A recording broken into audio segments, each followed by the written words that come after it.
There are different ways to read a philosophical work, especially if it's one from the past. You can look at it from the perspective of a search for universal truth, in a way independent from its author and historical context. If you want to do that, you better not read the chapters called About Women or Thoughts on the Female. You can also regard them as deeply embedded in their context, as a development towards schools of thought today, and as a reflection of their potential historical influences. Today, I want to look at Nietzsche's Genealogy of Morality in what I would see as a third way, oriented towards the cultivation of our own minds. I will go through the work content-wise and explain Nietzsche's arguments, but also zoom in at times to add modern perspectives and ways in which these thoughts were developed further by other thinkers. This will be the first video, analyzing the preface and the first essay of the polemic on the Genealogy of Morality.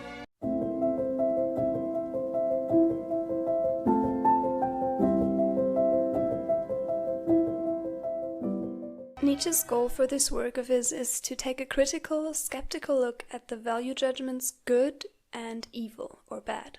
He sets out to do so in the form of a genealogy, meaning, in this case, a historical approach to questions of philosophy, as opposed to other philosophers that look at ethics from a universal perspective, independent of culture and time, searching for absolute truths and values. A genealogy of morality looks at a specific place and its discourse over what good and bad means. And this is exactly what Nietzsche wants to do regarding European history. He criticizes others that try to describe a history of morality as imposing the idea of inherently existing concepts of morality onto the past, and not looking at what good and evil really meant throughout time. He himself sees morality as culturally created and not biologically part of humanity. As a quick detour from that, this thought has always been really interesting to me. It's not a claim unique to Nietzsche, but he is one of its proponents. What is so crucial about this is the distinction between culture and nature that lies underneath, and where this culture part of humanity begins and ends. From a materialist perspective, we, after all, are just bodies made up of matter that is part of the world, and this world is what we usually call nature. But it also brought up these creatures that live lives completely different to all other animals and that distinguish something called culture that makes them want to act good or avoid evil actions, to enable living in bigger groups that mutually support each other because we are so extremely vulnerable the first years of our lives, maybe. Anyway, back to Nietzsche. He describes the goal of his polemic to be an analysis of the conditions under which we invented the value judgments good and evil, and to challenge the views we hold about them. He also says that if someone misunderstands the text, he feels like that's not really his fault, because they could have and should read his other work. So yeah, I think I'm gonna apply this technique for my videos as well. It's a really good technique.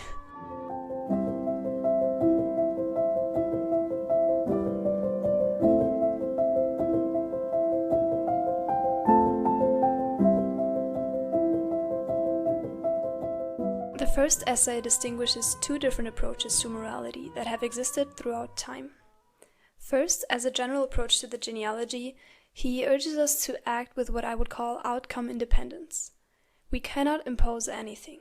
We cannot look at the past and want humans to be inherently good. We have to live with the option that our analysis comes to the conclusion that they aren't. This, while of course realistically impossible to fully embrace, is always an important strategy for any philosophical inquiry. Actually, even for human interactions and conversations or scientific research. If I start reading up about a topic and already impose my desired outcome, I will heavily influence my findings and make them less reliable. So what Nietzsche describes is how historically and etymologically, good has been associated with powerful, rich, and the upper class. That's the first of the two approaches to morality he describes. He gives the example of the German word for bad, schlecht, being derived from the word schlicht, which just means simple or chaste. Good and bad are judgments made in a self-justifying way by the ones in power. By defining characteristics like strong and powerful as good, they are the ones that end up being seen as good. At the same time, those that do not have as much power and money are seen as bad just because of the material conditions of their lives. It is not a judgment that is based on decisions one takes or actions or characteristics. Instead, morality is used as a reflection of existing power relations to further justify the way that things are. Now is where I want to zoom in and discuss the implications of this. For Nietzsche, during the majority of the text, this is presented as a period of time in the past, as one way that people have defined morality. It is the opposite but also the condition to the development he and I will describe later. Only in one brief moment, in a sort of afterthought between parentheses, he lets this idea sink in further and reflects on it. He says, quote, "The seigneurial privilege of giving names even allows us to conceive of the origin of language itself as a manifestation of the power of the rulers. They say, this is so and so. They set their seal on everything, and every occurrence with a sound, and thereby take possession of it, as it were." Unquote. To those of you that are familiar with Foucault and post-structuralism, this might sound familiar. You can see here how Foucault was heavily influenced by Nietzsche in his discourse theory. Basically, this first essay is kind of a pre-version of a discourse analysis. That means looking at a social phenomenon or word or place or group of people by means of the way that they are discussed in society, the discourse around them. For instance, if you want to know what the Orient, quote-unquote Orient is, you have to look at how Western scholars have linguistically and academically created the Orient as their other, as Edward Said describes in Orientalism. Here's a video on that topic. The most crucial part of this is something you might not even have noticed. The word to be. Being of the Orient, women, art, or morality is in itself constituted by the discourse around it. It is not a stagnant thing that we can define if we look close enough. It is not a structure, a stagnant structure. It is post-structure. And this discourse is shaped by power dynamics. The ones that have the power, be it economic or class or academic, are the ones that shape the discourse. So what Nietzsche is saying in this small afterthought is that in a way we could imagine that even language itself originated as a way of those in power to maintain the status quo. Or at least that a lot of words that we use stem from this dynamic. Since there is no universal truth, there is no universal definition of what morality is, so the discourse around it kind of defines it for a given culture, and this discourse is then shaped by power dynamics. As I said, it's very clear how that influenced Foucault, and it's a fascinating thought in the middle of the genealogy. So, that was the first way in which humans have lived and defined morality for Nietzsche. He associates it with the Romans and the aristocrats. Then, when Jesus came along, things changed. Throughout the text, this other approach to morality is first associated with Judaism, but then often brought into the context of Christianity. Here I will mostly describe it as a view of morality tied to a monotheist religion with the promise of the last judgment and an afterlife in heaven, since these are the important features here. Historically, this change occurs during and because of the spread of Christianity in the Roman Empire, where Christians were an oppressed minority during the beginning. They were what made up the schlicht or schlecht, chaste or bad lower class. So a different approach to good and bad arose as a reaction to the existing one. The lower class, oppressed and powerless, feels what Nietzsche calls ressentiment towards the powerful. An emotion of rejecting the powerful based on feeling inferior to them. This ressentiment develops into a rejection of everything that makes up the upper class. Their strength, their power, their pride, their ambition. We cannot be like that turns into we don't want to be like that. Morality is flipped around and being poor, being humble, being weak is seen as morally good. This perspective is, again, making a virtue of what already is. But there is way more to it. So, firstly, while this seemingly is a drastic change, in the end it maintains the system and is very convenient for the upper class. This is why I would say this view is still around and often reproduced in kind of hidden forms. I talked about it in my video about Pierre Bourdieu if you're interested in that dynamic. Basically, it's just the idea that if we make poverty a virtue, we can very conveniently look away from inequalities and just maintain the system as it is. This is exactly what Nietzsche criticizes about the second approach. But the problem lies even deeper, because the real motivation and driver behind this virtualization of the unjust status quo is religion. People are told that they have to live a humble, poor, virtuous life, but enduring that will reward them in the afterlife. That is when they will get to be the superior and powerful. Two mechanisms take place here. First, the rejection of life, something that Nietzsche was very concerned with. He criticizes that this way of living for the sake of an expected afterlife rejects the very thing that we have, which is this life and everything it has to offer. The afterlife is not even assured. Second, what I would say is the cycle of domination and subjugation is not broken here. While they supposedly reject oppression and domination, they do in the end aim for the very thing they reject, just not in this world. Thereby, the, in my views, flawed logic is not broken but just transported into a different sphere. So, these are the two views of morality that Nietzsche distinguishes in his first essay. While he criticizes both of them and uses harsh language for both, many say that he actually argues for a return to the first Roman approach, or something similar.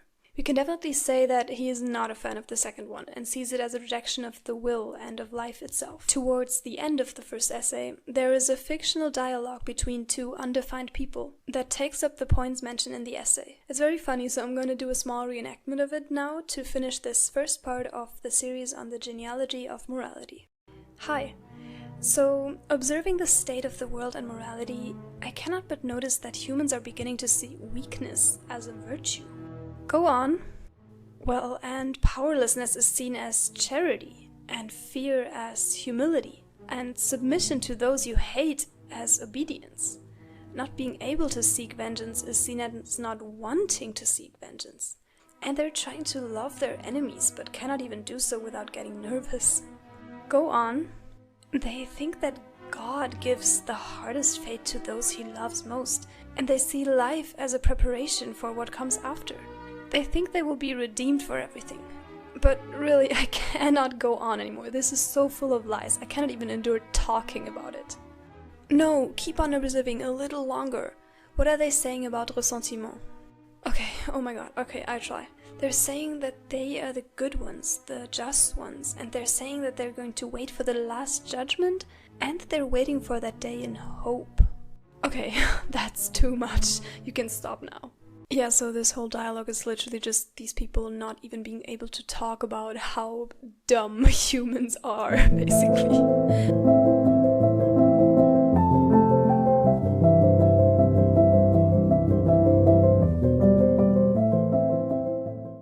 Hi, this is part 2 of the series on the Genealogy of Morality by Friedrich Nietzsche. Last time we discussed the preface of the genealogy and the first essay. The first essay discusses the value judgments good and bad as humanly constructed and dependent on different cultures. Most importantly, Nietzsche looks at two different approaches to morality that to him make up the dominant forces fighting against each other over the course of European history. The Greco-Roman approach founded on the principle of self-affirmation, the powerful saying that they're good just because they are powerful. And the Christian approach, inverting the state of affairs and postulating the weak and the poor as good instead. Master morality, the first one, sees bad as the absence of good, while good is just everything that they already are, powerful, strong, etc. Slave morality, however, introduces an active evil, which is what the masters are to them, and denying everything the masters do and are is what makes you good. Today, I will discuss the second and the third essay of the genealogy. The second essay is titled Guilt, Bad Conscience, and Related Matters. In this essay, Nietzsche presents his idea that society has done something we can all feel deeply to humankind. Inflict bad conscience. The way this argument is constructed is a little complicated, so let's go through it step by step. He says that humans have an innate enjoyment of cruelty. Not only do we like to see it, we much prefer to induce it on someone. So this goes for the whole video. Even if I don't agree with something, I will just present his argument here and you can form your own opinion, of course. And I do think that even if you don't agree with this postulation of human nature, his argument is still very interesting, independent from that. He says that in early societies, and even until recently, humans have connected festivities to cruel torture of criminal offenders. Like when something was celebrated, people like to also decapitate someone along the way to make the party more exciting and fun. But not only that, of course. You can also see this drive in the way that we sometimes publicly torture criminal offenders or murder them in painful ways or fight wars or do bloody rituals, etc. Especially interesting to him is the idea that we inflict physical pain on those who have committed a crime or broken a promise.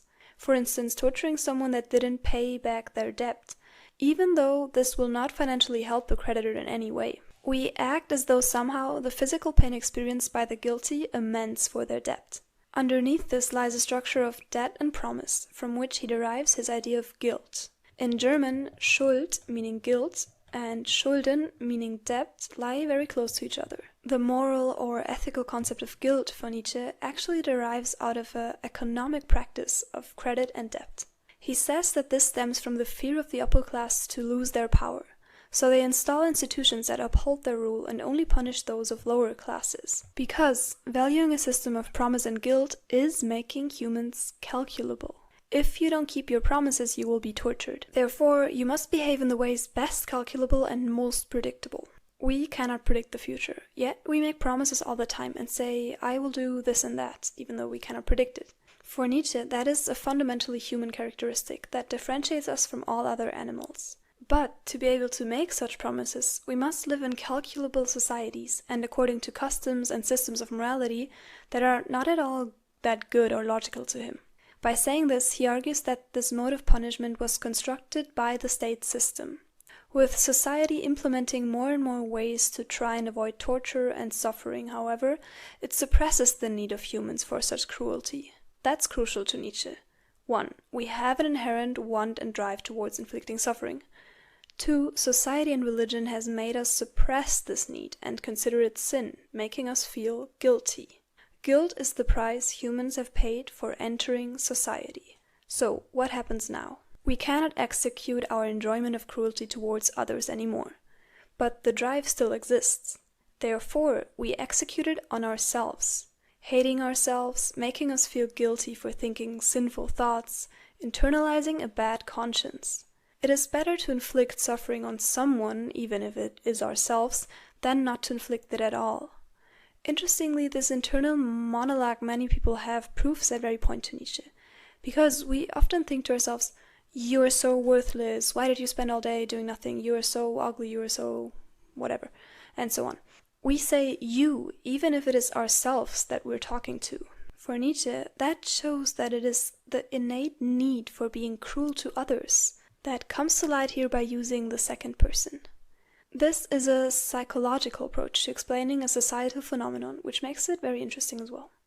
Also, you can of course see Nietzsche's criticism of Christianity here, as always. Christianity is very keen on limiting human instincts and desires by considering them sin. It is a common theme in Nietzsche's work to criticize this, and you can see here why. He argues that this makes us turn against ourselves and our very nature, and causes a lot of inner pain and suffering. He thinks that this is merely executing a morality of customs, a morality based on doing something because we have always done it that way, and not because it is actually good. Society commands and shapes human nature to change, but it doesn't command well, it just commands, and is therefore implemented as a custom to follow. Keep in mind here that Nietzsche's goal in this work and in general is not to change the way that the vast majority of people live, but rather to enable the greatness of the few. I don't think he would like to achieve that every human being rebels against these customs, but he does want to make it possible for the few to think beyond. He justifies or explains this by giving the example of the Buddha, who also turned against his own family in a rather cold way, but in the end became the advocator of compassion and love. But also, he does heavily criticize slave morality and many religious dogmas for being life-denying, and that I would say does apply to the masses. What does Nietzsche mean exactly by life-denying? What does he criticize in detail about the religious ideal? Let's talk about the third essay. In this third and last essay of the genealogy, Nietzsche introduces a third class of people. So, we had the masters and the slaves before. Now he introduces the priests. I will later expand on this idea to make it more relatable for us and present my own little comparison to a recent sociological phenomenon. So, the priests to Nietzsche are the class of the depressed, basically. He says that they are often outwardly similar to the slaves, sickly and depressed, but inwardly similar to the masters, because they are powerful and seen as such by the society as well. They are recognized as an important part of the system as an intellectual elite. However, they do not execute their power politically or onto others like the masters, but instead practice the so-called ascetic ideal. If you ever got into Buddhism, Stoicism, Eckhart Tolle, or Alan Watts or something, this is surely familiar to you. The idea behind it is that life is suffering, and life is desiring things. I desire food when I'm hungry, or company, or social reputation, or money, and so on. However, this desire can only cause me suffering. It is an endless cycle of pain that I cannot break. I should just be present and happy without desires that could cause me disappointment. Therefore, the ascetic ideal is practicing the denial of these desires. Going without food for a long time, being chaste and abstinent, having no outward drive for money or reputation. To Nietzsche, this is actually also a form of slave morality. While slave morality denies the evil of the masters and tries to live differently, or already does and just describes it as good now, the ascetic ideal denies oneself. Everything that is human is rendered evil. An interesting criticism that Nietzsche has here is that while this self-denial and rejection of outward power and hierarchy is advocated, many religions actually have very hierarchical structures and require you to submit to your masters and elders. So what Nietzsche actually reads into this whole ideal is that it is just an attempt to deny life that fails. Because, as Nietzsche says, we would rather will nothingness than not will at all. The priests deny life for the sake of denying life, because their will to power still has to be executed, at least in some way. I'm going to take a quick moment to give just a little bit of background on the will to power, because I think it's relevant here, but this is of course just a very reduced summary of a huge concept. Over Nietzsche's work, there is not one stagnant concept of the will to power that could serve as a definition here, because Nietzsche changed and developed this principle over time. On the basis of it lies the Schopenhauerian idea of the will to life, which is a metaphysical concept that all life possesses, a striving for survival, a force driving us to eternal upholding of the will itself, of life itself. Crucially, however, this is connected to suffering for Schopenhauer, as life itself is suffering, so the will to uphold it is as well. Nietzsche, however, wants to twist this around, but also make it compatible with the evolutionary theory by Darwin that was first published after Schopenhauer had already finished his work, The World as Will and Representation. So Nietzsche starts by just establishing the will as an observation of species wanting to survive, aligned with Darwin. Later, however, it turns into a bigger, partly metaphysical concept. Maybe the word power is a bit off-putting to some or makes it harder to relate to this concept. It sounds like something abstract and vain and somehow cruel. So I want to give some examples of what this power actually is to Nietzsche. It is about affirming life, about finding yourself and living yourself, overcoming resistance and acquiring knowledge, about truly living and feeling and being, instead of trying to avoid suffering by denying all activities whatsoever. One of my favorite books, Siddhartha by Hermann Hesse, talks about this conflict in a very beautiful way. I deeply recommend it. Instead of meditating 5 hours a day to get rid of all of your emotions, not having a relationship, not eating enough, etc., just to have the illusion of control and not to be disappointed if something doesn't work out, this approach is way more a yes to life. Yes, I will go through this painful time and feel every minute of it, but I will also feel every minute of the joy of other times, and I will act and do things with myself. That is what affirming the will to power looks like. And, as the example of the priest shows, denying it doesn't work either to Nietzsche. Basically he's saying like, well, the ascetics do have a goal, even if they say they don't, but their goal is stupid, and you should do something fun with your life instead. Back to the priests and the third essay. Nietzsche says that suffering is not really the worst thing we can experience. The worst thing is suffering without a meaning. He who has a why can bear with almost any how. So we desperately try to find a cause for our suffering. For instance, the master morality, the Greco-Roman one, blames the gods. The Roman gods or the Greek gods are fundamentally different from the God and Abrahamian religions. They are flawed and angry and sad and inflict pain on humans.